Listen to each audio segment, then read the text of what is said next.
Olá, meu nome é Ana Maria Malik, eu tenho o prazer enorme de ter sido convidada para moderar esse evento, e eu sou professora da Fundação Getúlio Vargas.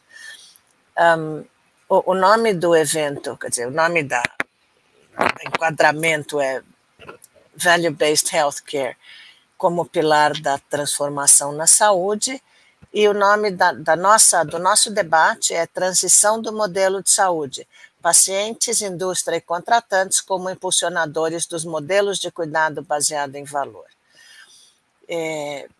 Quem já me conhece sabe que eu costumo dizer que a gente gostaria, talvez, de estar mais próximo dessa transição para os modelos de cuidado baseado em valor.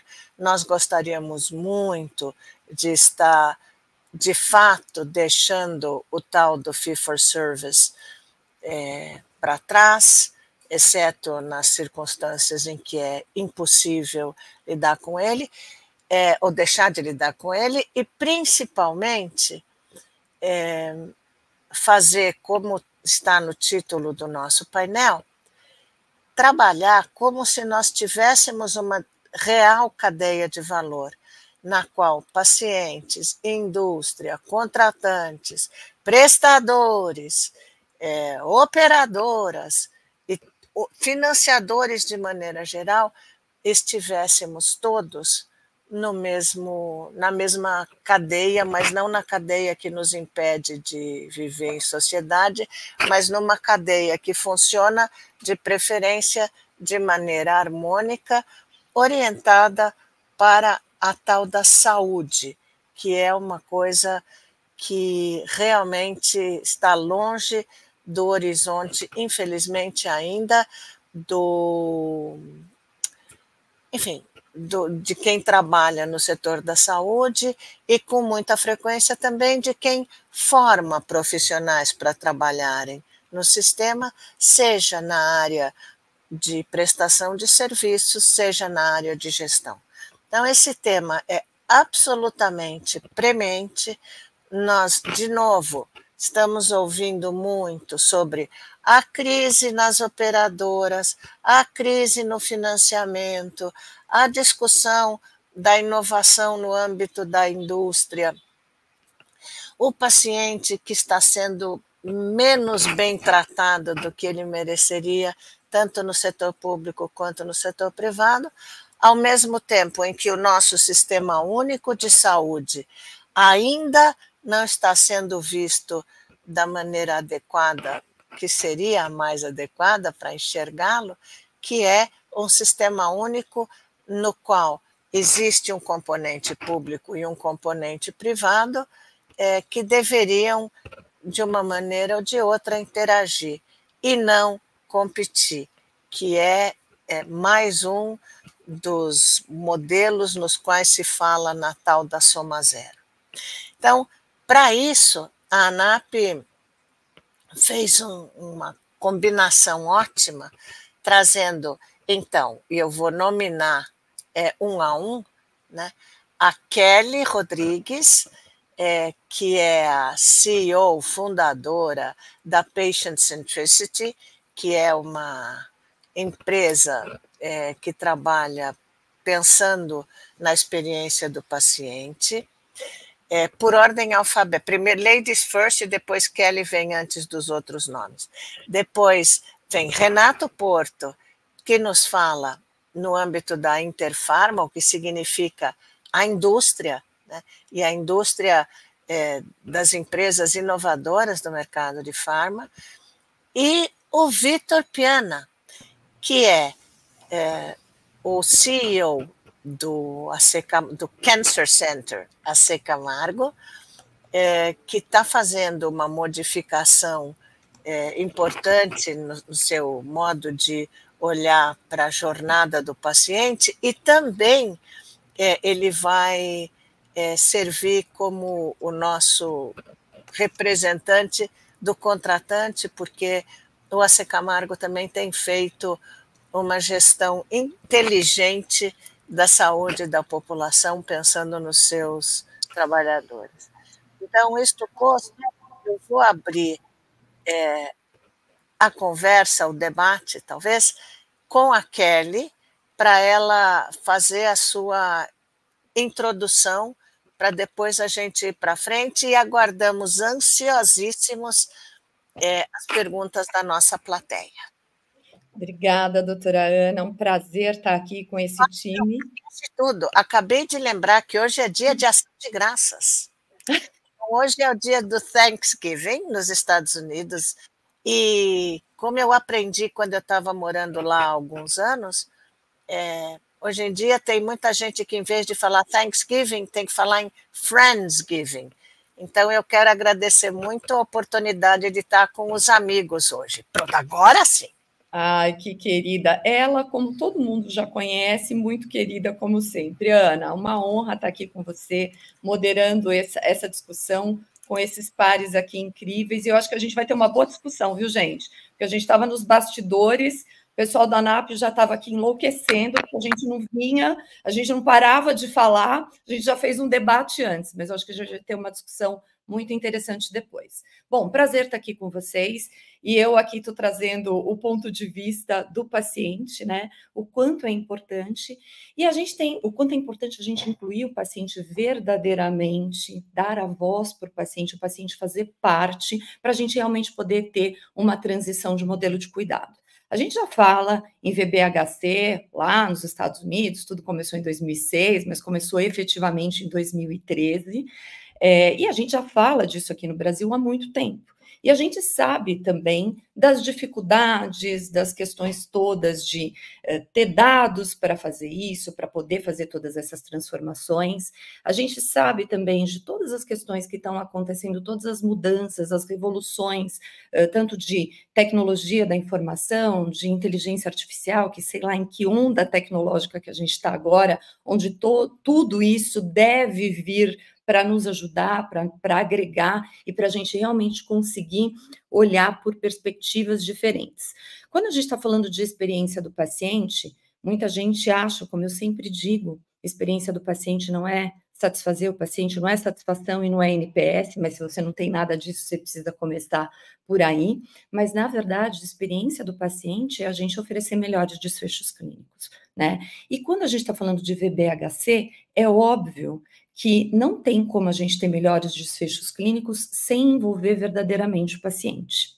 Então, a gente precisa, a experiência do paciente, ela tem uma correlação aqui incrível com todo esse modelo, com toda essa transição de cuidado, porque significa educar o paciente na patologia dele, o quanto a gente sabe que a gente tem um grande problema de literacia em saúde, né? Eu sempre digo que saúde devia ser ensinada na escola, porque a gente só vai aprender determinadas coisas quando a gente fica doente, e o paciente, de uma forma geral, não tem obrigação de saber determinadas coisas, sem contar outras condições, né, como a literácia vai em vários aspectos, você pode ser a pessoa mais estudada e não entender exatamente sobre a sua patologia, e você pode ser uma pessoa que não tem educação de uma forma geral, você não tem nem nível de cognição para conseguir entender alguma coisa, quanto mais se conectar, então, ao que está acontecendo com você no aspecto de saúde. Então, a gente tem a questão da literacia em saúde, e eu acho que o nosso grande problema é que a gente não atua, no Brasil, em especial,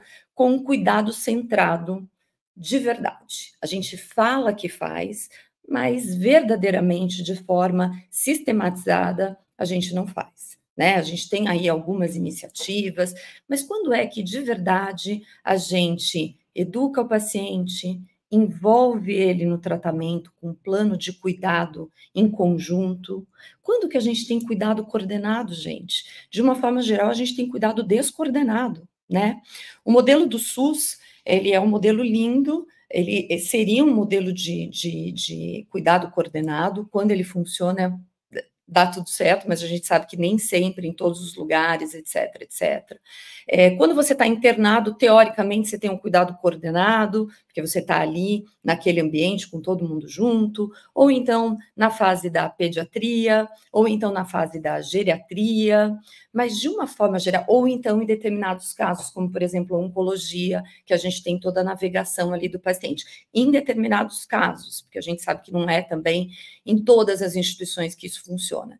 Então, a gente não tem um cuidado coordenado, o cuidado personalizado, mais ou menos, porque o cuidado personalizado significa, por mais que a gente tenha protocolos para atender determinadas patologias, a gente precisa entender quem é aquela pessoa que eu estou atendendo, porque isso vai fazer toda a diferença no desfecho clínico. Quem é essa pessoa, qual é o meio que ela vive, enfim, muitas outras coisas. Qual é o apoio para o autocuidado que eu dou para essa pessoa, para ela não se cuidar só na hora que ela está no ambiente de saúde. Então, tem muitas coisas do cuidado centrado que eu acredito que a gente precisa fortalecer, que a gente precisa mudar o mindset dos profissionais de saúde, que a gente precisa atuar na formação dos profissionais para que a gente consiga efetivamente vir a fazer essa transição de modelo de cuidado.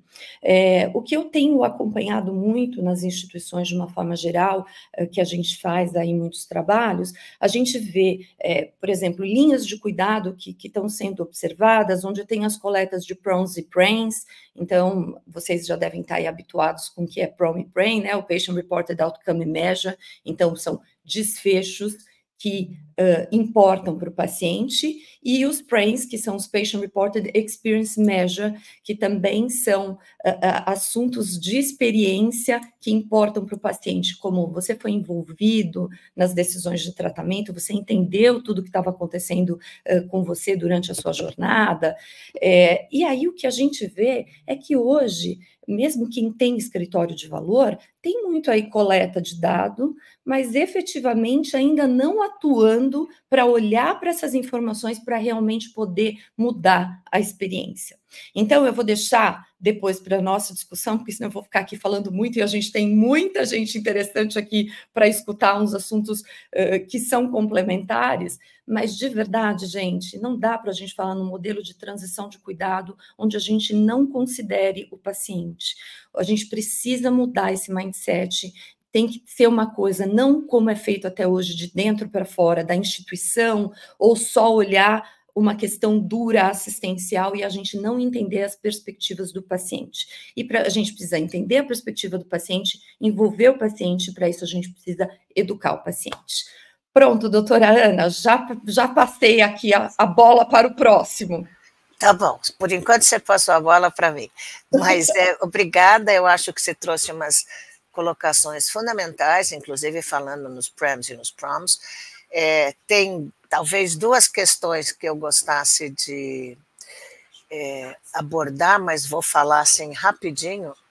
Uma delas é justamente o assunto transição de cuidado, porque uma coisa significa como é que o paciente e o profissional transita pelo sistema como um todo, né? Como é que se lida com o assunto da linha de cuidado. E o outro, essa história do cuidado centrado. Hoje em dia já tem gente que fala que não é para centrar o paciente, não é para centrar o cuidado no paciente, mas é para garantir que o paciente esteja claramente envolvido no cuidado, que é diferente de tê-lo como centro. Então, eu acho que isso mas é um ponto para discutir, se for o caso. E agora, então, vamos ouvir Renato falando sob o ponto de vista da indústria. Obrigado, professora Ana Maria, é um prazer. Friendsgiving também, obrigado por compartilhar da amizade, e mais do que isso, de compartilhar do nosso grande desafio, da nossa grande luta de contribuir para a melhoria da saúde no Brasil. Bom, quem sou eu? Sou atualmente presidente da Interpharma. A Interpharma congrega 44 laboratórios farmacêuticos focados em pesquisa e desenvolvimento de novos medicamentos, focados em mudar radicalmente o curso das doenças. Nós, de fato, temos muita certeza de que somos parte de um sistema. O sistema de saúde brasileiro, ele é um sistema complexo, ele coexiste com co-sistemas ou com sistemas subsistemas, sistemas suplementares, sistema público. Sem dúvida, para a gente falar disso, de um cuidado centrado ou incluído o paciente, como a professora já fez a observação, e acho que é fundamental essa observação, sim, já abordo um pouco desse tema. Para a gente fazer isso, a gente precisa pensar também numa sustentabilidade desse sistema. A gente precisa discutir soluções que melhoram o acesso e que melhoram, de fato, a capacidade da gente dar o cuidado, envolver o paciente, envolver a indústria, envolver os prestadores de serviços, para que a gente consiga chegar a esse resultado. Numa fala inicial, eu acho que a gente, e a minha preparação é no sentido de que a gente tem 3 grandes desafios nesse processo. Então, o primeiro desafio foi um desafio, e é um desafio de acesso, da gente levar, de fato, as terapias, levar, de fato, os melhores tratamentos para o paciente. Não existe paciente diferente aqui, ou em qualquer lugar do mundo, ou dentro de um hospital, ou de qualquer outro hospital.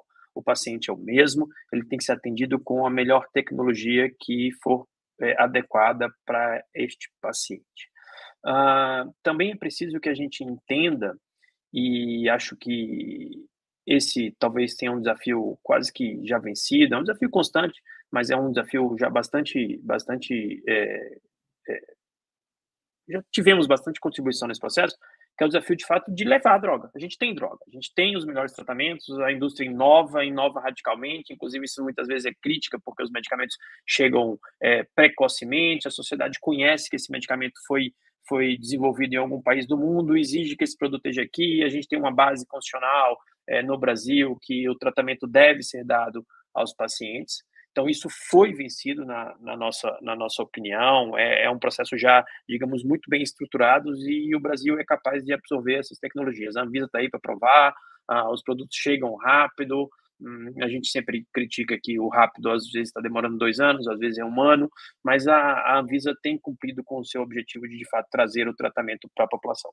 O outro desafio, que esse é o desafio que a gente está discutindo agora, que é o desafio de melhorar o cuidado com o paciente, de melhorar o desfecho que a gente quer a esse paciente. Esse é um grande desafio e talvez seja o momento que nós estejamos vivendo.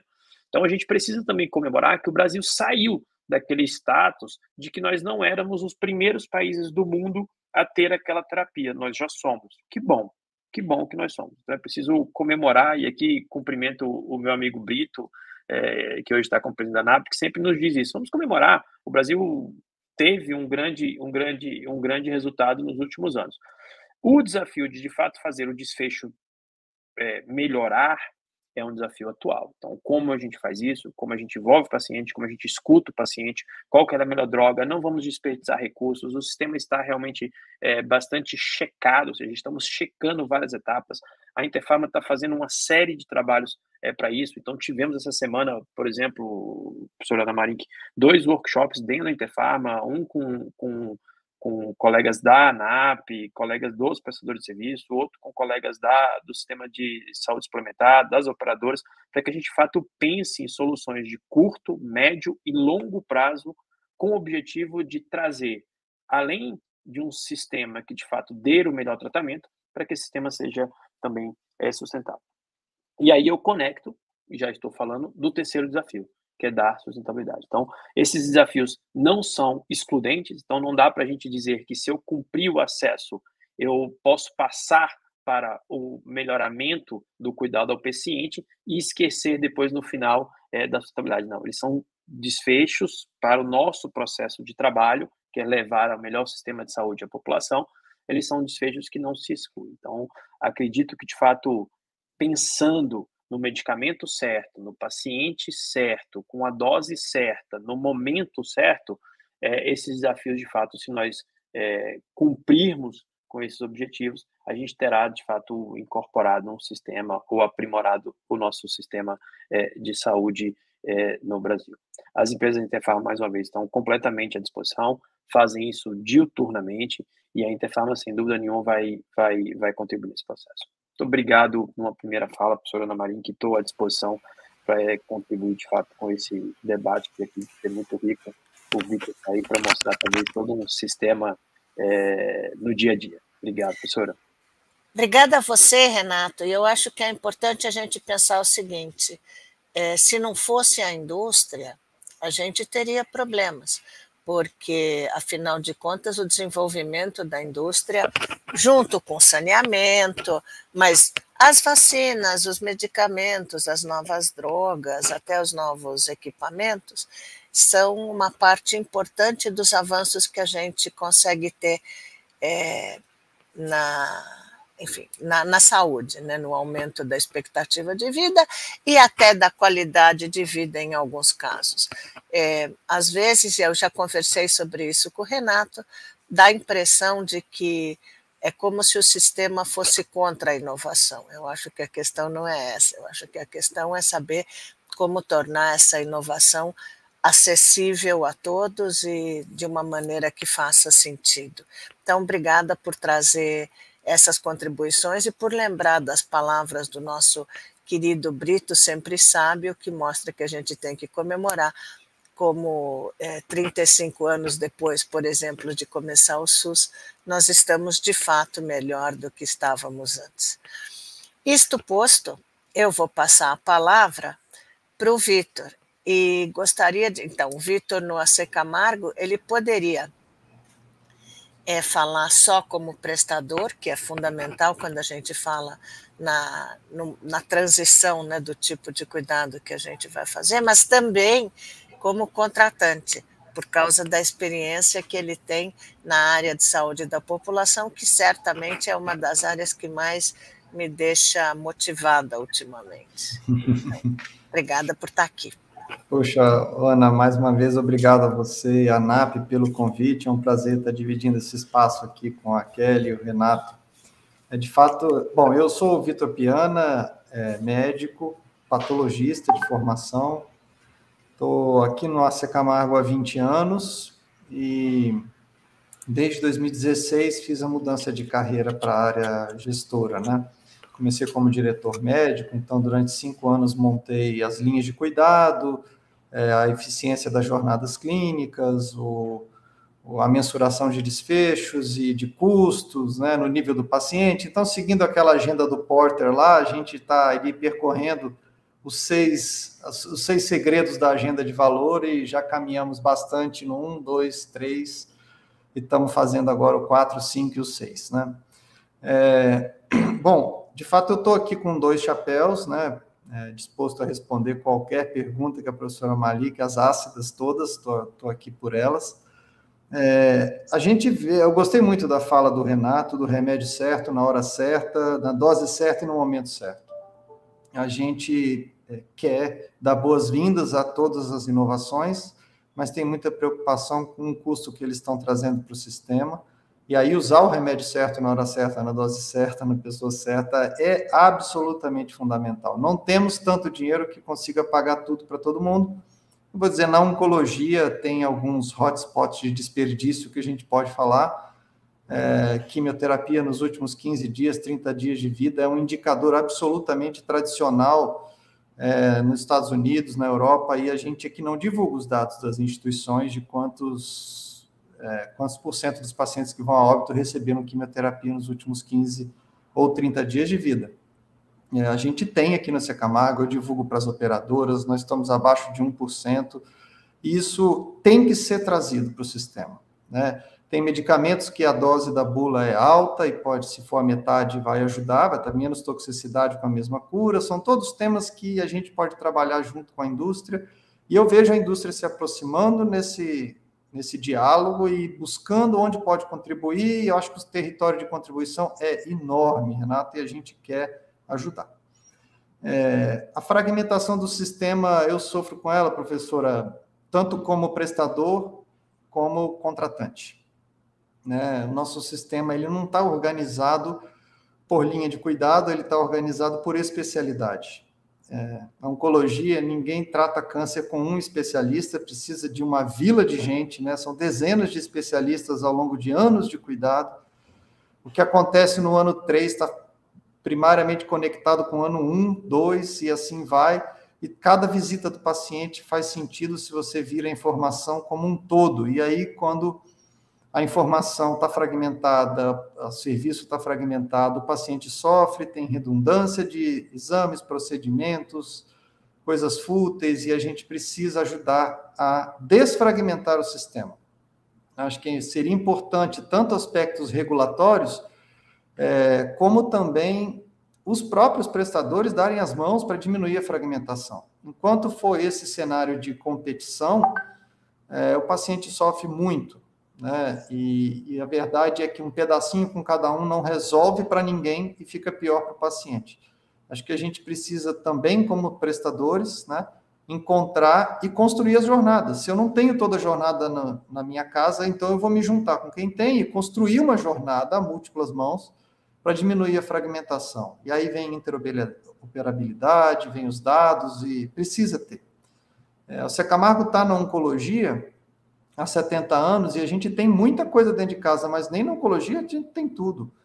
A gente vem amadurecendo muito a jornada, a linha de cuidado, mas o cuidado oncológico está saindo do hospital, está indo até para a casa do paciente. Nós não temos uma instituição de longa permanência, nós não temos atenção na casa do paciente, e eu preciso me juntar com instituições que fazem isso, né? Porque também, se eu for fazer tudo, eu vou ficar menos eficiente naquilo que eu sou melhor em fazer. Então, essa construção de jornada completa, de ponta a ponta, colocando o paciente no início do desenho, né, e não o paciente entrando num sistema que foi desenhado por outras razões, ou por circunstâncias de outros momentos, né, acho que a gente vai precisar repensar de fato. Eu acho que o segredo de tudo está nos dados. A Kelly citou os PRAMs e os PROMs. Por ser uma instituição acadêmica, a gente vem coletando dados há muitos anos, décadas, né, valorizando o desfecho, valorizando o custo, e a gente tem conseguido usar os dados para transformar um pouquinho do sistema. Claro que a Secamargo é um prestador dentro de um ecossistema e não tem força para reposicionar tudo, mas aquilo que podemos tentar e que vamos continuar tentando, né? Então, estamos provocando com os nossos dados de eficiência, desfecho, custo, as operadoras a pensar modelos de contratos diferentes, e estamos provocando a indústria também a fazer compartilhamento de risco, né? Os remédios que funcionam menos precisam custar mais barato, os que não funcionam nada, ou a gente tem que desincorporar, ou tem que fazer algum nível de contrato para isso não pesar, né? Se não traz benefício, a gente tem que achar uma forma de não sobrecarregar o sistema. Então, nosso compromisso da Secamargo, como uma fundação privada sem fins lucrativos, é de colocar todos esses dados no mercado à disposição para que eles possam ser úteis para a transformação do sistema. E, pelo menos na oncologia, que é o que a gente faz, o nosso compromisso é de oferecer esses dados para as operadoras. Quem tiver dúvida, quiser referências de como a gente faz aqui, pede, a gente está disposto. Eu já estou compartilhando hoje dashboards com as operadoras para que elas possam ler o mercado à luz do que a gente tem aqui, e vamos tornar também esses dados públicos, né? Publicamos o Observatório do Câncer em janeiro desse ano, são 100 mil vidas tratadas aqui na Secamargo, com dados de sobrevida de 5 anos, e agora a gente quer granularizar essa informação e entender por que o câncer de pulmão melhorou 500% a sobrevida em 15 anos. E o custo, quanto foi que subiu? 500 ou mais, né? E no câncer de estômago, por que a melhoria foi tanta? O que aconteceu? Foi só remédio? Foi a fisioterapia na UTI? Foi a cirurgia minimamente invasiva? A radioterapia menos tóxica? O que em cada câncer causou aquele ganho de sobrevida que a gente viu acontecer em 20 anos? E o que fez sentido e o que não fez sentido, que a gente precisa também desincorporar do sistema. E como empresa contratante, eu tenho uma enorme preocupação, porque a cada ano a gente coloca novas iniciativas, e o desafio é muito grande de manter este benefício de saúde que a empresa oferece para os seus colaboradores dentro de algo sustentável. Né? A gente tem há 6 anos trabalhado intensamente nesse assunto, foram muitas iniciativas que, no conjunto, eu posso dizer, tivemos um sucesso grande. Em 2022, ano fechado, a gente pagou 15% menos em valor absoluto do que em 2017. Então, nós estamos tendo deflação de saúde com os nossos colaboradores ao fazer a gestão.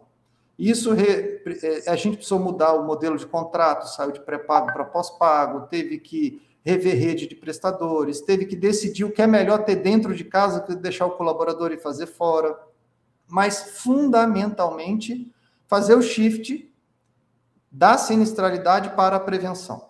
E todos os temas que a gente trata aqui dentro da Secamargo hoje, a gente foca na prevenção, na saúde das pessoas, para que elas possam ter, que elas estejam presentes no trabalho, que elas estejam de bem consigo mesmo, física e mentalmente, para cuidar bem dos pacientes, e que isso é bom para elas, porque ajuda na carreira, né? Alguém que falta toda hora no trabalho não vai ser promovido. Então, a gente precisa gerar condições que são boas para o paciente, boas para a instituição e boas para o sistema como um todo. Então, esse programa da Secamargo chama Viva Bem, e ele tem ambulatório in company, ele tem saúde mental, ele tem cuidado com a alimentação, tabagista, né, fazer as pessoas pararem de fumar, diabetes, hipertensão, exercício físico, gravidez, o programa de Gestar Bem, e mais recentemente, o Humanamente, é o nosso programa de saúde mental, que não é psicólogo 24/7 com teleorientação, no fundo, aumentar a resiliência das pessoas para o que a vida lhes apresenta. Isso tem dado muito orgulho, aproxima as pessoas da instituição, elas começam a entender o papel, a responsabilidade delas com a própria saúde e com as finanças da instituição. E estou aqui aberto, disposto a contribuir com tudo isso que eu puder, nos dois chapéus. Obrigado, professora. Eu que agradeço, eu estou achando ótimo ter sido convidada para moderar essa conversa, primeiro porque era o que moderar, né? Pelo menos por enquanto ninguém começou a brigar, ainda bem. Mas, por outro lado, é uma oportunidade enorme de aprendizado. A gente já tem 2 perguntas, mas eu preciso fazer um comentário. A minha câmera está fechada? Jura? Aff. Eu não sei como eu faço para minha... Bom, ótimo. Se só está fechada para Kelly... Desculpa, problemas técnicos são uma coisa da idade, mas... da minha idade, claro. Então, na verdade, eu gostaria só de falar que o Vitor colocou uma questão que é interessante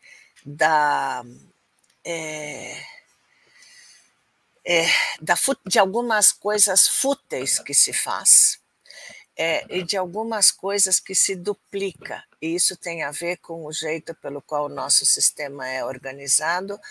Com muita frequência pode-se dizer que é talvez não sistema. Por outro lado, uma das questões que o Vitor nos trouxe é a questão do aumento de custos, e o aumento de custos da saúde, todo mundo coloca na conta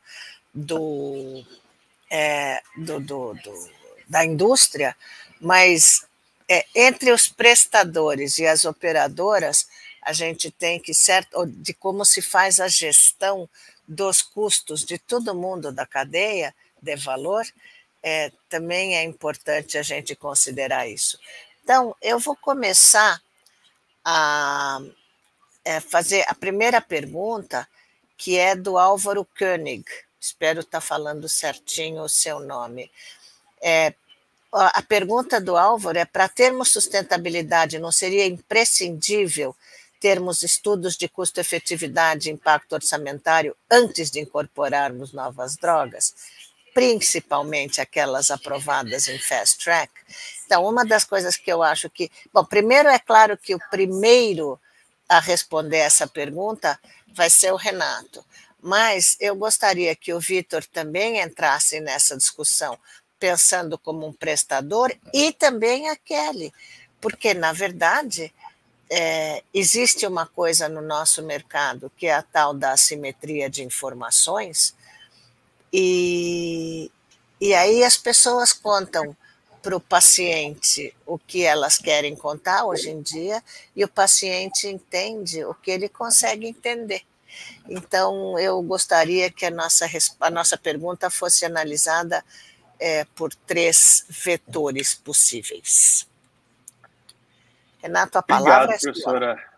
Obrigado, professora Ana Maria. E, de fato, a minha próxima apresentação seria nesse sentido. Primeiro, a indústria, e desfazendo talvez essa fake news, que a indústria farmacêutica é responsável pela quebradeira do sistema, a gente tem um dado, a gente está revisando esse dado esse ano, então talvez no começo do ano que vem a gente já solte. A indústria farmacêutica, os medicamentos respondem por cerca de 7%, e a previsão é que chegue a próximo de 10% do custo da saúde, no caso específico dos nossos dados, da saúde suplementar. Então, ele não é, de fato, o maior contribuidor. Pode ser um? Pode. Como eu disse inicialmente, nós não estamos vivendo o problema de hoje, esse problema tão complexo, por um fator. São vários fatores envolvidos que nos levaram a esse lugar, ao longo de muitos anos. Ao longo, Vitor, de um sistema que vendia UTI aérea, e o cartão do operador era um avião dizendo que você teria direito a uma UTI aérea, mas ninguém se perguntava se aquela UTI aérea fazia algum sentido, de fato, para o paciente. Bom, para todos, para que todo mundo, a gente sabe que isso não é nem comum no mundo de hoje, imagina 10, 20 anos atrás. Então, essa mudança de cultura e de perspectiva que nós temos que ir, de fato, para um lugar que é qual o desfecho, qual o valor que eu vou entregar a esse paciente, é uma base para o qual, professora Ana Maria, e talvez aqui eu gaste um pouquinho de tempo, é uma base para o qual a indústria já nasce assim. A indústria não inova dizendo que ela quer ter um produto com aquele valor. Ela inova para mudar o curso do tratamento de uma doença. E lembremos, parte da grande inovação da indústria farmacêutica vem das universidades. A senhora viveu nos Estados Unidos, sabe o que é aquele triângulo ali entre Boston, Pensilvânia, Washington, ou seja, é realmente um local de muita ebulição. O que a China está fazendo hoje em pesquisa clínica de medicamentos oncológicos, ou seja, então nós estamos falando que a indústria ela não inova pensando no valor. Mas nós vamos esquecer esse passo? Não, claro que não, nós precisamos pensar nele, mas nós inovamos para mudar o curso de uma doença. E aí, que voltando para o valor que a gente quer dar ao paciente, o que a gente faz, fazendo um paralelo do que é feito na inovação, no desenvolvimento de uma droga, está sendo feito nos outros elos da cadeia? Ou seja, o que é que eu vou entregar e quanto vale essa entrega? A gente precisa refletir sobre isso. Mais uma vez, eu acho que a gente está andando. Isso é uma corrida com obstáculos. Agora, a gente precisa saber qual que é o obstáculo que nós estamos hoje. Como entregar isso melhor? Como fazer esse valor ser baseado numa experiência ou numa aceitabilidade daquele tratamento, que é o melhor tratamento para o paciente, é o nosso desafio. E aí eu vou tentar responder especificamente a pergunta. Nós temos, e acho que essa é a nossa base no dia de hoje, nós temos, e estamos discutindo isso, e acho que nós não temos, já respondo antecipadamente aqui, sem entrar no maior vício de um processo regulatório, que é ancorar uma decisão. Né? A gente já diz o que a gente quer, depois a gente vai construir um racional para isso. Não é por aí. Nós temos dados confiáveis. Nós temos dados suficiente para colocar numa balança de custo-efetividade, dizer para a sociedade que uma parte entra e outra parte não entra, o que entra e o que não entra. Essa discussão, professora Ana, eu acho que é a discussão do dia de hoje, e eu não gosto de passar etapas. Eu acho que a experiência que vivi na Anvisa, no processo regulatório, me mostra um pouco disso. A gente não pode passar etapas. Essa corrida ela tem que ser feita, como o Vitor estava contando, é mais ou menos a experiência do Porter. Ela tem uma sequência, e você não pode chegar na quarta antes de passar pela primeira, pela segunda e pela terceira. Não faz sentido isso. Então, será que a gente está colocando a balança econômica na frente da balança do desfecho clínico ou do desfecho de resultado? Eu acho que tem muitas pessoas olhando dessa forma, porque nós estamos espremidos, e quando você está espremido, agudizado, eu não sou médico, a situação fica talvez mais complexa, mas a gente precisa pensar num contexto como um todo. Não dá para a gente resolver a situação que nós temos, os desafios que nós temos, pensando simplesmente na situação atual. Sustentabilidade é importante, mas não vamos, eu acho que ninguém aqui nessa mesa quer inverter essa ordem, pensar primeiro nos aspectos financeiros e depois nos aspectos de saúde. Não é para isso que a gente está construindo indicadores, não é para isso que a gente inova, não é por isso que a gente olha para o paciente, não é para isso que a gente tem que ter, de fato, um sistema integrado que eu consiga ler dados do começo ao fim da jornada do paciente. A jornada do paciente é uma jornada solitária, muitas vezes, é uma jornada difícil. Quem explica para o paciente cuidadosamente, no nível adequado, como a Kelly falou, de literácia, para usar um termo técnico, assim, para que ele compreenda o valor daquela terapia, para que eu consiga fazer uma medição de custo-efetividade adequada. Para quantos sistemas, professora? A senhora é especialista também. Assim, quantos sistemas nós temos? Sistema de saúde suplementar é um, sistema público é outro. Quem compra centralizado, a experiência que existe, quais experiências nós vamos ter, de fato, em compras, que, de fato, podem ter uma negociação muito boa e se chega a preços muito razoáveis para uma terapia. A gente tem como criar ranges para isso? Bom, eu estou jogando uma série de perguntas aqui. A balança de custo-efetividade não é simples de ser respondida. Fazer uma avaliação de tecnologia em saúde também não gosto, quando muitas vezes as pessoas dizem vamos fazer balança ATS no limiar de custo-efetividade. Só isso? Existem muitos outros critérios para fazer essa avaliação de tecnologia em saúde. E nós não podemos esquecer nenhum, porque o limiar de custo-efetividade, por exemplo, para uma doença rara, não vai enquadrar nunca, nenhum. E a gente vai tirar fora todos os pacientes de rara. Para oncologia, alguns também não vão. A gente vai tirar já na largada, Kelly. Na largada a gente já tira, essa droga não pode ser incorporada. Mas peraí, alguém perguntou se o Vitor lá, no sistema dele, consegue pagar para aquele paciente, naquela hora, naquela dose, naquele momento, aquela droga? E ele pode ter um processo muito racional em outros racionalidade em outros processos. Então, estabelecer esses dados, interoperabilidade, entender essa jornada inteira, ler essas informações ao longo de toda essa jornada, pode levar com que a gente tenha, sim, um modelo de avaliação de custo-efetividade eficiente. O Brasil não é acostumado a usar dados. Não é. Se a gente for ver as metodologias de avaliação de impacto de uma decisão de outros países do mundo e do Brasil, a gente vai ver que a gente não é acostumado a usar dados. A gente precisa se acostumar. E em saúde, isso agora virou absolutamente necessário, sob pena da gente não fazer o melhor cuidado, porque a gente não está mais na era do acesso, a gente está na era do acesso qualificado. Perfeito, Renato. Eu ia só fazer um comentário lúdico. O comentário lúdico era que a gente, então, em vez de olhar para a cadeia de valor, acaba brincando de cabo de guerra, né? O que é muito... Eu não sei se hoje em dia ainda se brinca de cabo de guerra, mas no meu tempo, cabo de guerra era uma corda, que aí tinha um time que puxava de um lado, um time que puxava do outro, e o mais forte arrastava todo mundo para o lado dele. Mas você acabou me provocando para falar mais duas coisas. Uma delas, quando você mostra que uma coisa é a indústria fazer lá as suas, ou a indústria ou a regulação fazerem as suas descobertas, resolverem ir para onde querem, sem necessariamente ver o que, por exemplo, um dos elos da cadeia de valor precisa. Né? Isso aponta, é um axioma se fizesse isso direitinho, do funcionamento da cadeia de valor.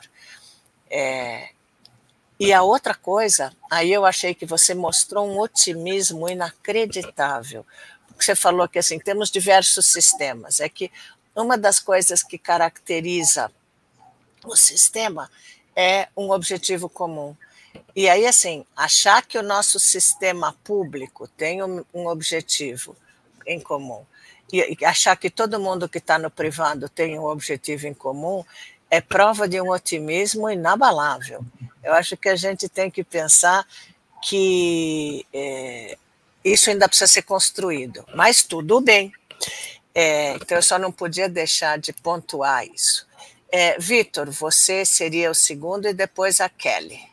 Tá bem. Para responder diretamente ao Álvaro. Álvaro, eu sou favorável que esse binômio caminhe, mas eu concordo com o Renato de que nós não temos os dados suficientes para isso. Acho que estudar o custo da droga versus os meses de sobrevida é muito pouco para decidir uma análise.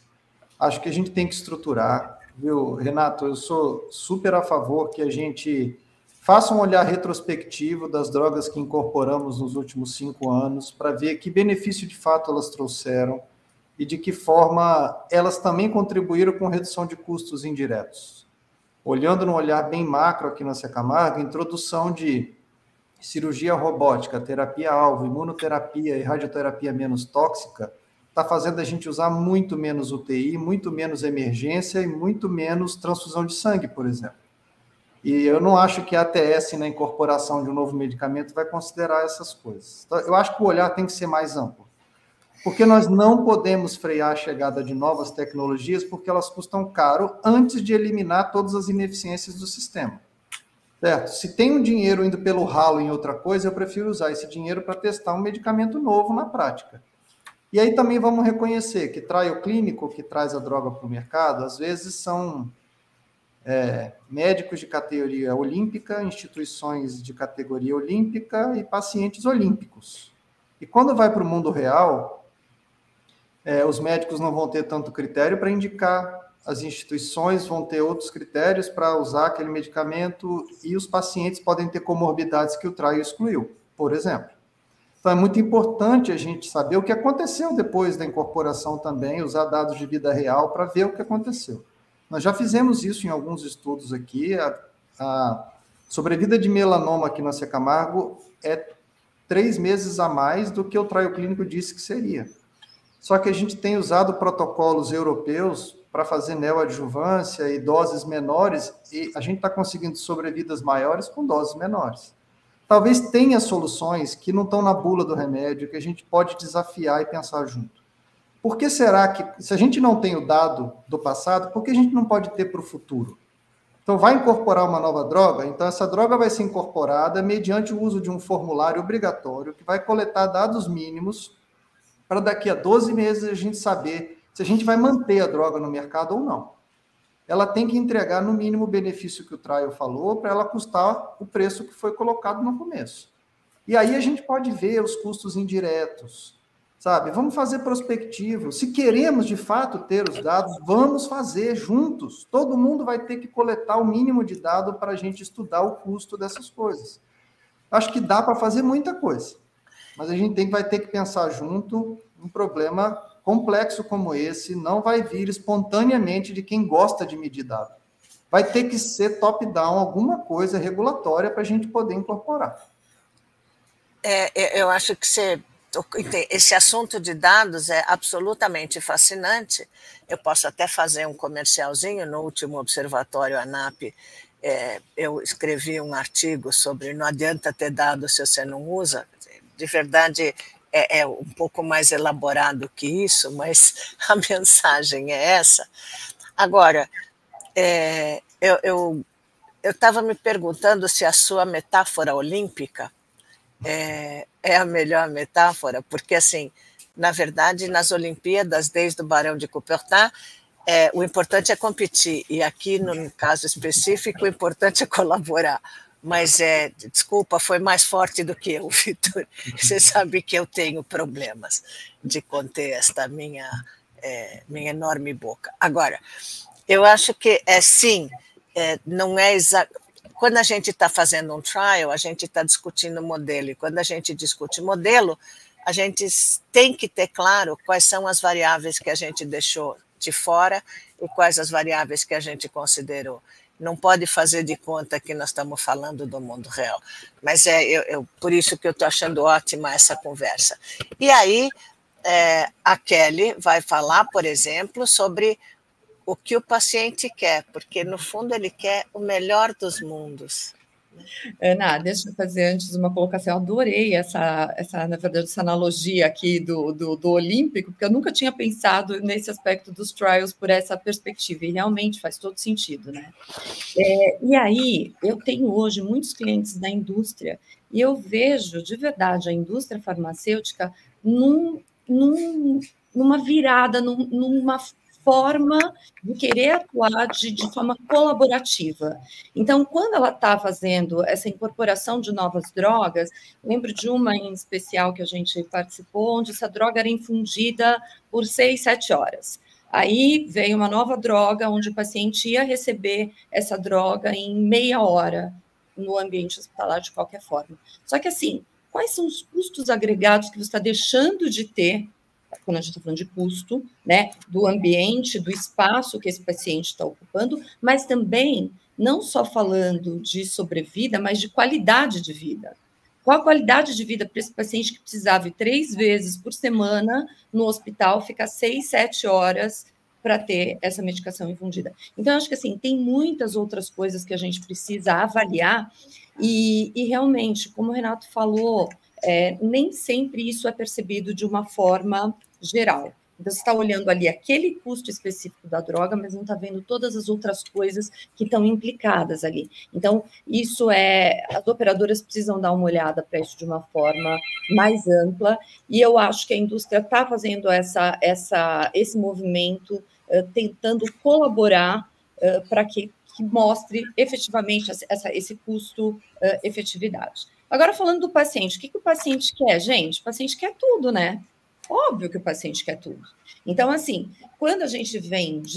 Quanto tempo a gente já está discutindo aqui até coparticipação e tudo mais? Porque aí, quando ele tem que colocar a mão no bolso, ele vai pensar de forma diferente. E aí, claro que a gente tem também a questão da assimetria de informações. Ele não tem... Ele vai receber a informação ali do médico, ou enfim, e ele vai querer o melhor.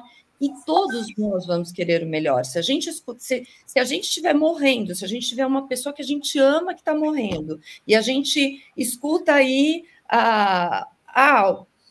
são 2 milhões a medicação, que eu nem vou citar qual, que vocês já sabem aí, né, das terapias todas que estão acontecendo. Você não vai querer? Claro que você vai querer. Então, a gente precisa trazer informação, a gente precisa trazer, de novo, os dados aí entrando na história toda, como isso é importante, e como é importante também a gente trazer essa informação de forma correta para o paciente, para as famílias, para que todo mundo entenda o contexto todo. Mas quando a gente está falando de quem a gente ama e quando é para a gente, claro que não está olhando essa questão do custo. A gente só está discutindo isso aqui porque somos gestores e a gente sabe da importância disso para a sustentabilidade do setor. E você Pois não. Professor, uma ponderação ajudando no debate que eu acho que contribui, e aí concordo e reforço essa ideia de que a gente precisa ter dados muito claramente. Eu vou dar um ponto que eu recentemente soube disso e fiquei absolutamente chocado. A nossa agência reguladora de saúde suplementar, a ANS, que deve, e que a gente falou aqui que tem que vir uma decisão top-down, um processo regulatório, e concordo, parte disso tem que ser com o processo regulatório, mas aqui um parênteses também, Vitor, precisa que nós que estamos preocupados, não só a indústria, que é um elo do início dessa cadeia, mas quem está no final, o prestador, entre na ANS, diga isso, ó, eu sei o que é o valor ao paciente, eu tenho dado suficiente para te dar já, não o dado, mas o conhecimento. A ANS não tem, por exemplo, como obrigatório, professora Ana Maria, o CID. Como que alguém vai fazer uma avaliação de desfecho clínico para 51 milhões de pacientes que deve chegar esse ano, se o CID não é obrigatório dentro dos bancos de dados do sistema da ANS? É impossível. Porque... Renato, nós estamos na... Meninos, nós temos mais 2 perguntas, por favor, comportem-se, mas tudo bem, vamos lá. E por último, sendo bem pragmático, a gente precisa forçar esse sistema a ter uma resposta desde o início, Kelly, para isso. Eu dou o exemplo de qualquer empregador. Quando você vai escolher uma operadora, a gente escolhe um plano de saúde, uma assistência de saúde por valor financeiro. E muitas vezes nós não temos nem os dados dos valores de desfecho para contratar. Eu, Renato, quero contratar um plano de saúde individual. Eu, Renato. Eu escolho como? Só pelo valor ou eu vou escolher pelo melhor desfecho clínico? A gente precisa mostrar isso para os empregadores também, ou seja, mostrar isso para os pagadores dessa conta. Você tem uma opção, seja que ela seja mais cara ou menos cara, mas você tem uma opção de decidir não pelo valor financeiro, e sim pelo valor de desfecho ao paciente, ao seu colaborador. Então, você vê que a coisa fica acalorada. Eu preciso falar duas coisas, porque senão eu vou ficar com mais ruga do que eu já tenho. A primeira, o Renato estava falando da questão do conhecimento e tal. Eu cito sempre, quando eu estou falando nesse assunto, um poeta chamado T.S. Eliot, que perguntava: cadê a sabedoria que a gente perdeu no conhecimento? E cadê o conhecimento que a gente perdeu na informação? Eu acho que isto é uma coisa sábia. E eu citei esta frase naquele artigo que eu acabei de mencionar, que eu escrevi no Observatório ANAP. Meninas da ANAP, eu estou fazendo propaganda. E a outra coisa que eu acho que é fundamental é a gente pensar no seguinte: quem é que vai avaliar na verdade? Porque quem é que sabe como lidar com essas informações? Então, eu entendo perfeitamente a indignação que o Renato mostra, mas a coisa começa assim: eu vou me basear no valor? Seria bom que eu me baseasse no valor, mas eu me baseio no preço. E preço é diferente de valor. Preço é uma coisa que alguém arbitrou. Valor é uma coisa que, no limite, eu, Ana Maria, digo que isso tem valor ou não para mim.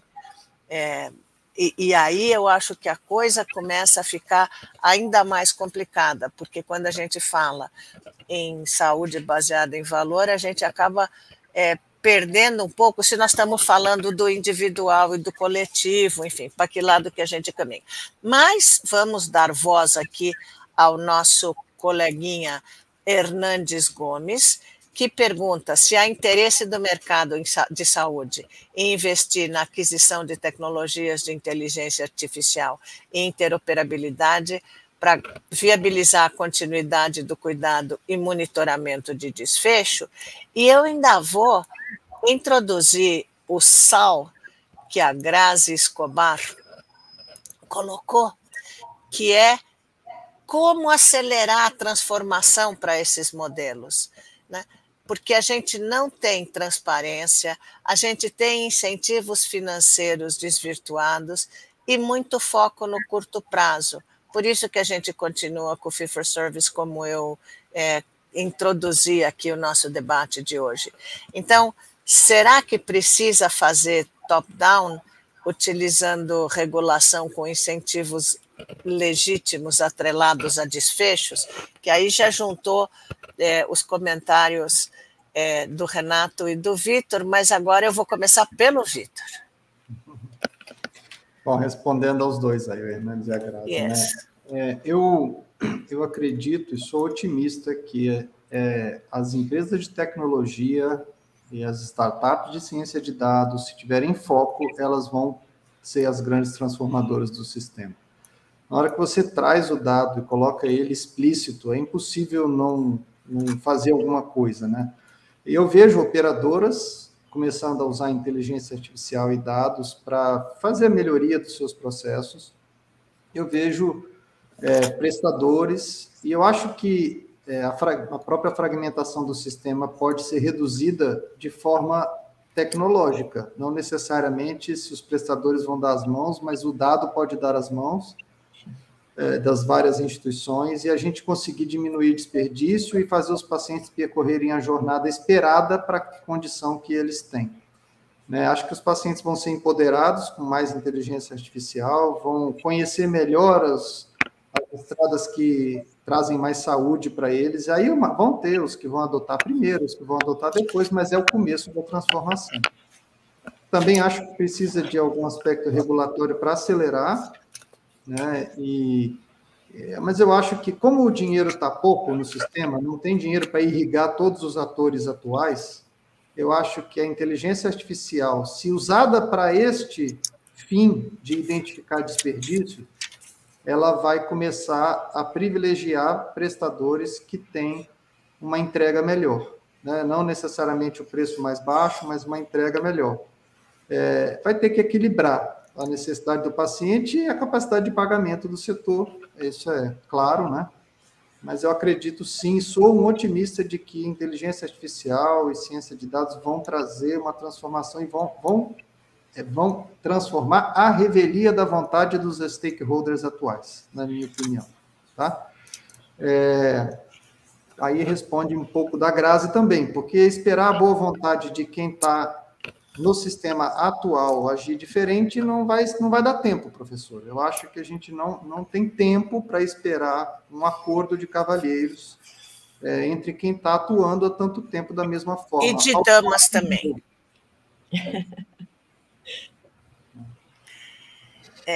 Eu só falei as damas porque nós estamos no politicamente correto, sim, mas sim. O que eu acho pois não. O que eu acho que é importante, e você sabe que eu estava lembrando agora, o que me mata é que já tive a época em que a gente ia implantar qualidade em todo lugar. A pergunta sempre é: quem é que precisa começar? E a questão é: alguém precisa começar. Se alguém começar e conseguir mostrar resultado, quem sabe alguém segue. Kelly, sua vez.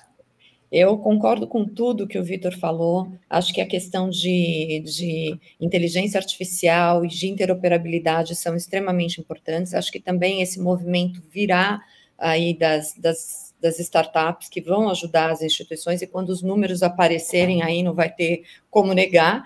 E, gente, as coisas sempre mudam quando mexem no bolso, sempre. Então, a questão de vir algo top-down, de ter regulação e disso ser obrigatório, eu acho que vai transformar o setor. Enquanto isso não acontece, a gente vai fazendo a nossa lição de casa, esperamos, né? E trazendo aí essas informações, esses outros ingredientes que vão mudar, esses ingredientes como, por exemplo, a inteligência artificial e a interoperabilidade, que acho que vai mudar muito as regras do jogo. Já que nós estamos na área da saúde, eu só vou dizer que tinha um professor, tem ainda, ele é vivo e continua inteligente, mas um professor de custos aqui na GV que dizia que o órgão mais sensível do corpo humano é o bolso. E eu acho que isso é uma coisa inquestionável. Renatinho. Obrigado, professora. Eu vou ser muito objetivo aqui. Eu concordo plenamente com o que o Vitor falou, não vou repetir. Eu, de fato, acredito, eu não sou só um otimista, eu digo que eu sou um esperançoso otimista. Então, assim, a gente precisa, sim, pensar que vai dar certo. A Interpharma está iniciando esse processo. Hoje, um dos nossos grandes metas é ser um hub de inovação. E aqui, Vitor, Kelly, professor, não é um hub de inovação só na inovação farma, é na inovação de TI, por exemplo. Como que eu controlo melhor o paciente? Como eu evito desperdício de uso de drogas ou de fracionamento de drogas que geram custos muito altos ao sistema?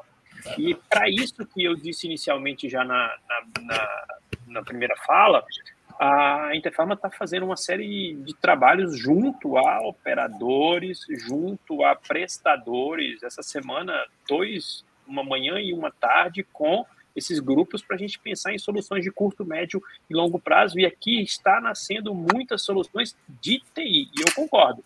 A gente precisa impulsionar. Se esse processo não for impulsionado, é de ficar reforçando, né? Se esse processo não for impulsionado, a gente não vai ter tempo. E o problema vai ser maior ainda depois de amanhã. Então, tem sim, acredito que vai haver interoperabilidade desses dados. Os dados precisam circular. Eu lembro na época da LGPD, as pessoas diziam: a LGPD vai barrar a circulação de dados. Não é para isso. É para que o dado circule de maneira segura, mas não que ele não circule. Esse foi o principal objetivo e o principal desafio quando se aprovou a Lei Geral de Proteção de Dados. Então, vamos sim construir um sistema. Eu sou esperançoso e otimista que a gente consiga ter dados suficientes para fazer ATS, balança de custo-efetividade, para que os incentivos financeiros sejam virtuosos e não desvirtuosos, para que a gente mude de um fee for service para um valor no final.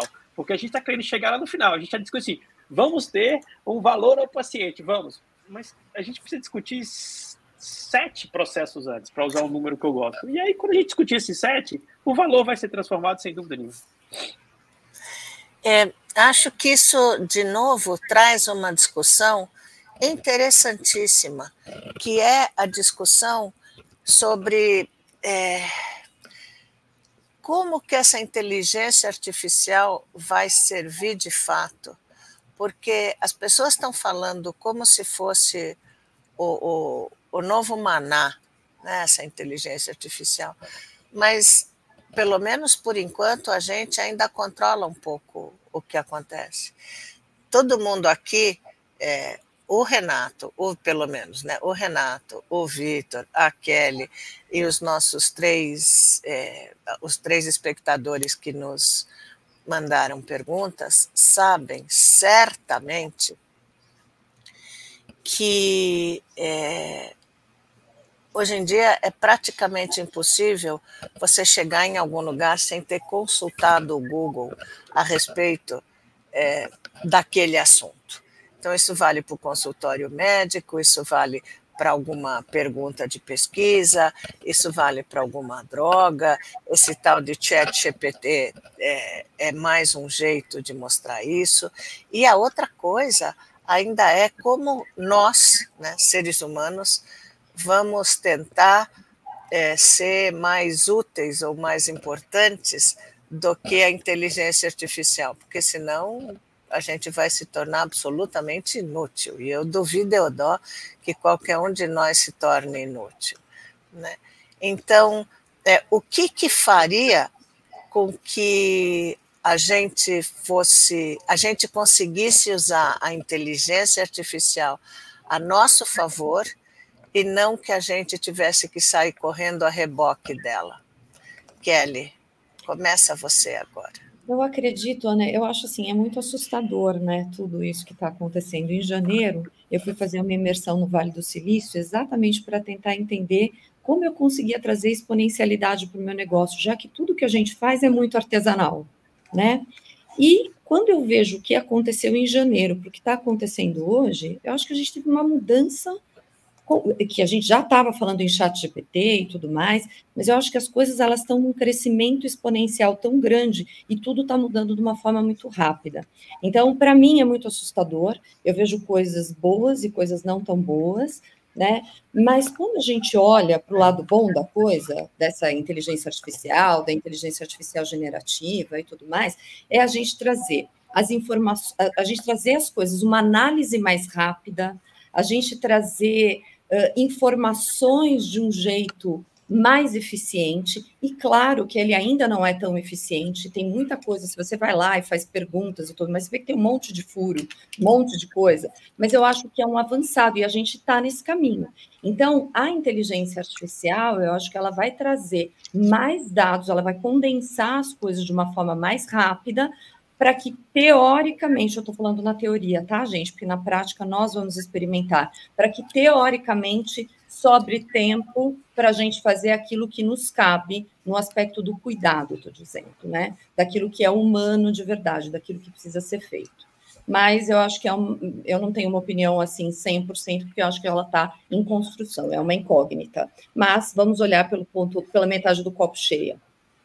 40 anos atrás, quando começou a automação de laboratório, de exames laboratoriais, um amigo meu, bastante cético, bastante cínico, ele dizia o seguinte: agora vai ser muito mais rápido fazer os exames desnecessários.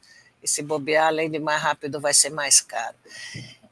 Então, eu continuo assustada com esse tipo de proposição. Mas, enfim, Renato, por favor. Obrigado, professora. Eu acho que essas inteligências artificiais que foram citadas aqui, elas são, na verdade, grandes enciclopédias, grandes condensados de informação. E a minha observação que faço, eu tive experiência também, algumas experiências quando fui à Abrafarma, de ir para algumas missões internacionais, Vale do Silício, Amazon, alguns grandes seminários de muito radicais de tecnologia. Eu acho que 2 pontos são fundamentais e aí o humano vai ser difícil de alguém substituir isso, professor. E um vem da minha academia. que é fazer as perguntas certas, que é fazer a avaliação de impacto. A informação está lá. Agora, a pergunta que nós vamos fazer vai direcionar essa resposta. E isso eu não tenho como fugir. E aí, cada vez será mais importante fazer a pergunta certa. Se a gente tiver, não sei quem já teve essa experiência, eu não sou o mais letrado em inglês do mundo. Ainda sofro um pouquinho. Mas eu vou no ChatGPT e peço para traduzir alguma coisa, Vitor, e aí ele traduz. E aí, se eu pedir para o ChatGPT assim, melhore, ele melhora. E se eu fracionar o documento por parágrafo, fica melhor ainda. Fui treinar. Fui fazer as minhas perguntas e tentar fazer a máquina funcionar melhor para mim. Ela faz, professor. E se você disser assim, ó, estou fazendo um contrato disso, estou fazendo um contrato daquilo, me traduza essa cláusula, vai ficar melhor. Vai ficar melhor. Então, as perguntas certas, eu acho que é a chave para a gente usar bem essas tecnologias. E aí, por trás disso, uma observação menor é essa geração de dados que você, professor, acabou de falar dos exames. Nós vamos gerar tudo? Será que a gente pode controlar um pouco essa geração de dados ou não? Essa é a pergunta que eu me faço hoje no meu desafio. Então, que dados eu gero? Porque se eu começar a gerar dados equivocados, Vitor, provavelmente a inteligência vai ter um viés. E se esse dado equivocado for muito grande, esse viés vai ficar mais difícil de eu conter. Então, a geração do dado e a qualificação desse dado é fundamental. Então, da onde vem o resultado de um desfecho? Qual a pergunta que eu vou fazer para aquela doença? Isso fecha, para mim, um racional de eu usar bem a tecnologia de informação que está à nossa disposição. A pergunta certa é exatamente o que faz caminhar a ciência. Eu acho que você tocou no ponto fundamental. E eu já discuti com o ChatGPT, porque eu não tenho fama de louca à toa, porque eu falava, não, isso não é pergunta, passa a voz de melhorar. Aí ele acaba melhorando, mas demora até ele chegar onde eu quero. Vitor, por favor. Olha, professora, eu vejo, seja qualquer uma dessas ferramentas, de qualquer fonte que seja, da inteligência artificial, como ferramentas. E elas podem ser usadas para o bem e para o mal. Eu acho a discussão de se nós vamos frear o avanço da inteligência artificial completamente infundada no mundo, porque se pessoas de bem pararem de usar, os do mal vão continuar usando, terrorista vai usar, e a gente não vai viver sem isso no nosso dia a dia. Então, já que está aí, vamos usar, vamos guiar o uso, né? Acho que o que a gente precisa fazer dentro da área da saúde é ter uma discussão um pouco mais profunda de quais são os territórios que, se aplicado a inteligência artificial, eles vão trazer sustentabilidade para o sistema como um todo. Vai fazer mais bem ao paciente, mais bem ao sistema. E esses territórios precisam ser incentivados. O governo vai colocar dinheiro, FAPESP, CNPq, tem que ter pesquisa e desenvolvimento nessa área, a Embratur tem que focar nisso, as empresas, a indústria tem que fomentar, a operadora tem que fomentar, e aí nós temos que decidir quais são os territórios. Eu vou citar alguns que, para mim, é difícil alguém ir contra, né? Segurança do paciente, desperdício, tarefas repetitivas dos profissionais de saúde para reduzir burnout e fazer task transferring, deixar o médico e o enfermeiro com mais tempo para olhar para o paciente, tirar o custo administrativo do sistema. Nós estamos vivendo em papel até hoje, professora, para faturar uma conta. É um exército de pessoas do lado do prestador, do lado da operadora, para fazer o óbvio que qualquer outro setor já fez, né? Então, acho que se a gente definir os territórios e colocar energias focadas, centralizadas nisso, vai ser bom para todo mundo, e aí nós vamos bater palma para ChatGPT e para quem quer que seja. Organizar fila de trabalho, né? Se um radiologista chega para trabalhar, qual exame ele lauda primeiro? Como ele pode laudar um exame sabendo o histórico daquele paciente? Dentro do próprio hospital, hein? Que o radiologista não tenha que abrir o prontuário para ler 5 anos de história para saber como ele vai laudar esse exame. De que forma a gente pode priorizar os pacientes nas agendas? De que forma a gente pode racionalizar a redundância de exame? Puxa vida, tem tanta coisa boa para fazer. A gente precisa debater que territórios são esses. Perfeito. E eu acho que o que precisa também é ver como é que a gente consegue transferir critério, porque nós estamos discutindo racionalidade, e a racionalidade certamente não é objetiva. Então, para tentar resolver, por exemplo, essa coisa de prioridade na fila, com certeza a máquina vai bem, mas a gente precisa ver se a máquina está indo bem mesmo ou se ela não está fazendo algum viezinho por aí. Não chegaram mais perguntas, então eu vou fazer uma que tem a ver com o nosso tema, para tentar fechar, porque a gente agora só tem 12 minutos pela frente. E a pergunta é a seguinte: já que o nosso painel se chama Transição no Modelo de Saúde, a minha pergunta para vocês agora sem pensar nos determinantes, mas para onde a gente está indo? Como é que a gente consegue chegar num modelo de saúde? Então, eu começo agora pelo Renato. Boa. Essa é uma boa pergunta, professora. Mais uma vez. Primeiro, eu acho que a gente está indo, de fato, para uma fronteira do conhecimento muito radical. A indústria inova, a indústria vai chegar a terapias que podem estar muito próximos de cura. O desafio, de fato, é como que a gente vai fazer esse sistema global absorver essa tecnologia. Eu acho que é importante dizer, esse problema não é Brasil. A gente não falou isso aqui. Esse problema não é Brasil. Parece que a gente conversa, esse problema é só Brasil. Não é. Esse problema é mundial. Tecnologias que estão sendo incorporadas cada vez mais rápido, as pessoas usam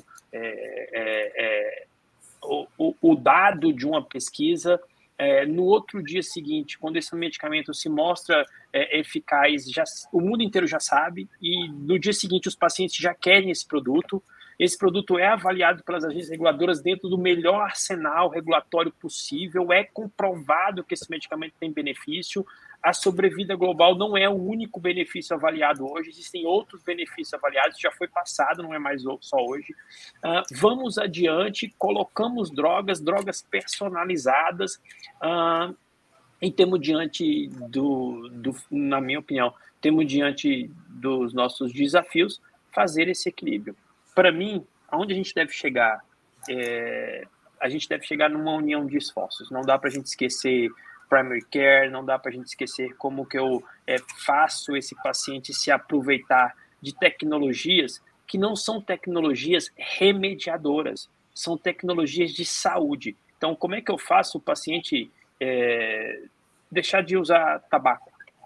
Como é que eu faço o paciente cuidar da sua obesidade? Como é que eu atinjo fatores que, de fato, vão fazer as drogas serem usadas no paciente certo, no tempo certo, na dose certa e no lugar certo? Será que a gente vai precisar de centros de excelência para a utilização dessas drogas, para que essas inteligências artificiais leiam esses dados de maneira muito precisa e a gente tenha dados da vida real depois capazes de incorporar ou desincorporar produtos? Porque também a gente não fala isso. Então, a complexidade da sua pergunta, professora, me leva a dizer o seguinte: eu continuo sendo um otimista, um esperançoso, um otimista, e mais do que isso, me leva muito claramente a ter certeza que eu não lutarei para isso, e lutarei exatamente ao contrário, para que a gente não inverta essa ordem. Primeiro a saúde, depois a economia. Se nós tivermos que buscar recursos em outros lugares, vamos buscar, porque nós fazemos isso pessoalmente. Se algum paciente tiver que escolher numa farmácia entre comprar um produto e comprar o medicamento dele, ele vai comprar o medicamento. O problema é que essa escolha não pode ser não comprar o medicamento. Não tenho dinheiro para não comprar o medicamento. Então, eu vou precisar também fazer esse sistema econômico funcionar para isso.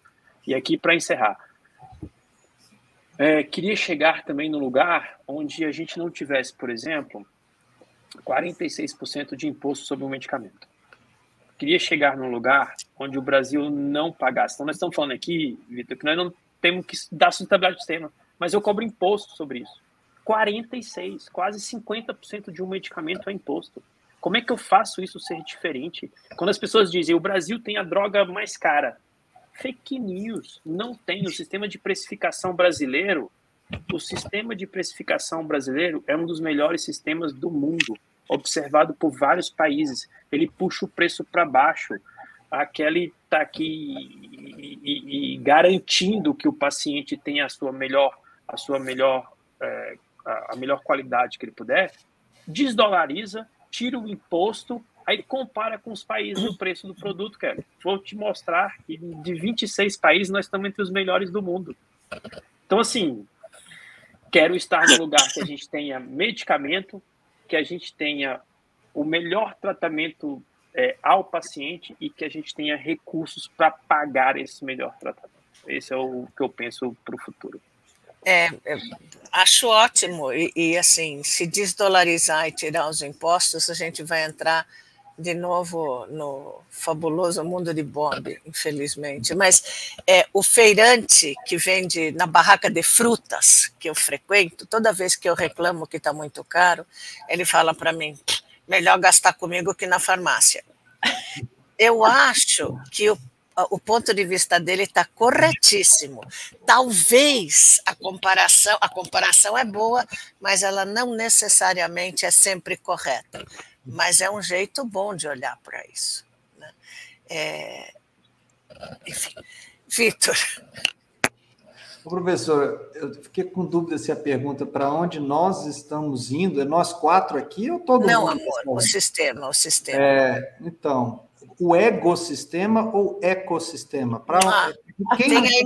Tem a energia ególica também, que é muito boa. Mas... eu não sei se nós concordamos para onde devemos ir. Eu acho que ainda falta um alinhamento prévio em que destino queremos chegar. Eu acho que isso acontece porque a estrutura atual, as forças políticas, econômicas do setor de saúde, elas não estão todas alinhadas no que precisa chegar. Eu vejo, na crise, seria o momento das instituições darem as mãos para saírem juntas da crise. Eu vejo uma crise, cada um fazendo mais do mesmo, com mais intensidade, velhas maneiras de salvar a si próprio, do que tentando fazer uma inteligência coletiva. Não acho que a gente sabe ou quer ir para o mesmo lugar. Esse é um problema. Agora, se a gente conseguisse essa tarefa enorme de decidir juntos para onde vamos, falta decidir a estrada. Qual é a estrada que nós vamos usar? Né? Para chegar num ponto B, a gente pode usar a estrada mais curta, a mais rápida, a mais bonita, a de menos risco. E eu acho que esse é outro desafio enorme que a gente não está maduro para conversar ainda. Por isso, acho que a gente hoje está na etapa de reconhecer que o problema é grave. Eu não acho que a gente está ainda no momento de saber onde queremos chegar e qual estrada vamos usar. Mas é só conversas como essa e crise que vai fazer a transformação chegar. Não que eu queira que a crise fique pior. Eu queira que as pessoas aprendam mais rápido com a crise e consigam mudar o comportamento antes da crise se aprofundar. É utopia, né? É gente de quem trabalha em fundação privada sem fins lucrativos, né?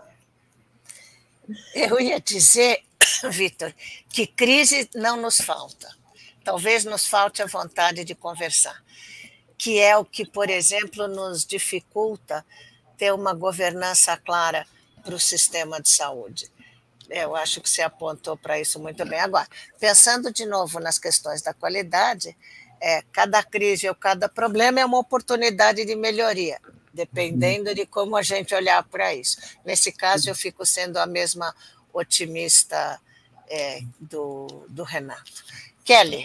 Isso mesmo. Ana, a sua pergunta é super complexa e os meninos deram pontos pergunta é simples, o que é complexo é a resposta. Super, e os meninos deram pontos de vista distintos e complementares e que eu concordo em gênero, número e grau.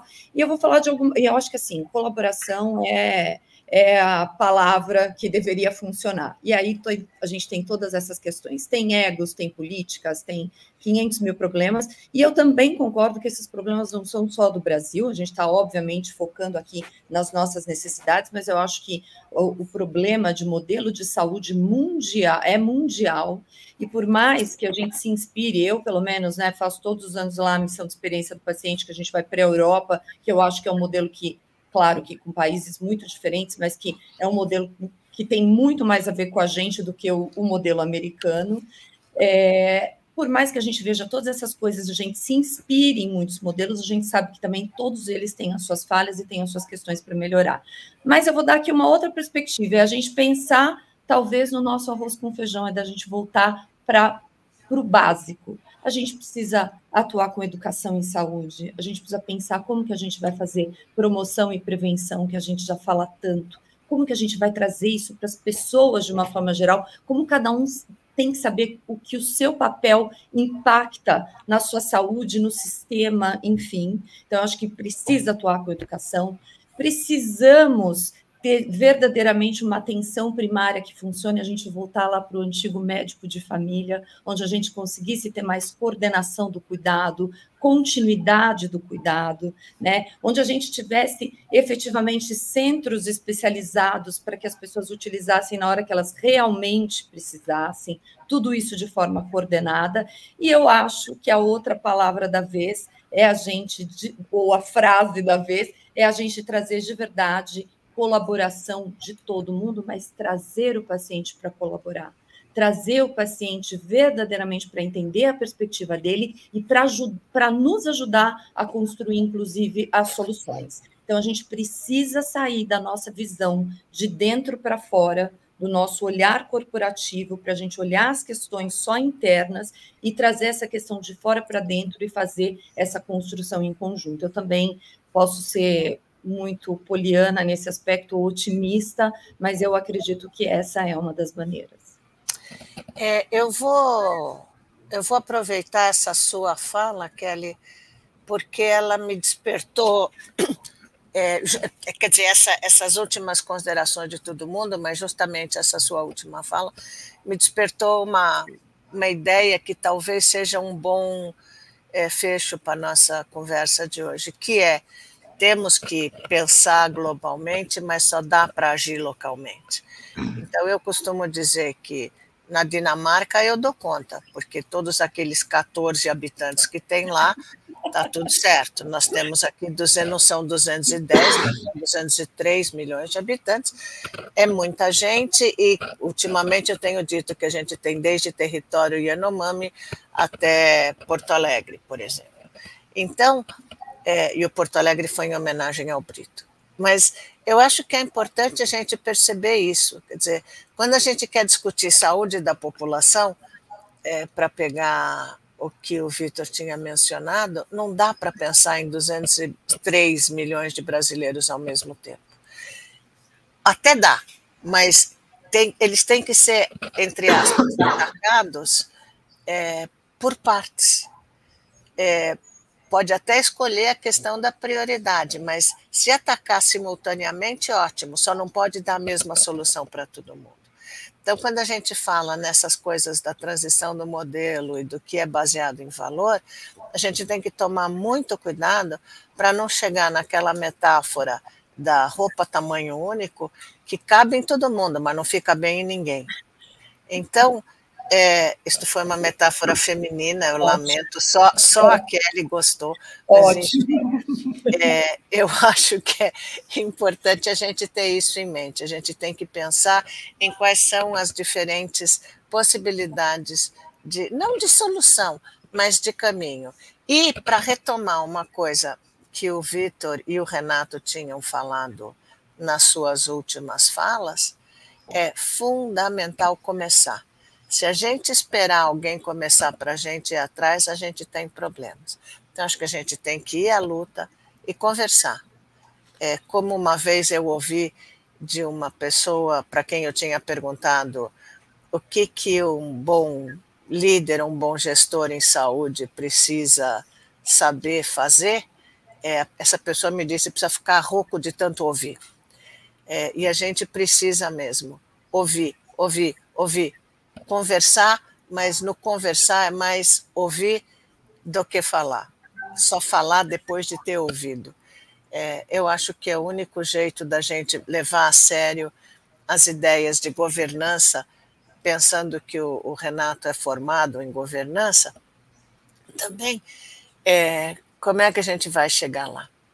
Então, eu queria agradecer mais uma vez a vocês três pelos seus insights e pela sua sinceridade e pelo fato de que vocês não ficaram defendendo o seu ponto de vista institucional, mas vocês falaram como cidadãos, né, em última instância. E queria agradecer à ANAP a oportunidade de ter moderado essa conversa, que não foi um debate, mas foi uma conversa, e que espero que tenha enriquecido os nossos assistentes e nossos palestrantes, nossos debatedores, tanto quanto enriqueceu a mim. Obrigada, Ana, obrigada pela oportunidade. Tchau, gente. Bom dia para vocês. Bom dia. Obrigado a todos. Obrigado. Tchau. Obrigado, professora.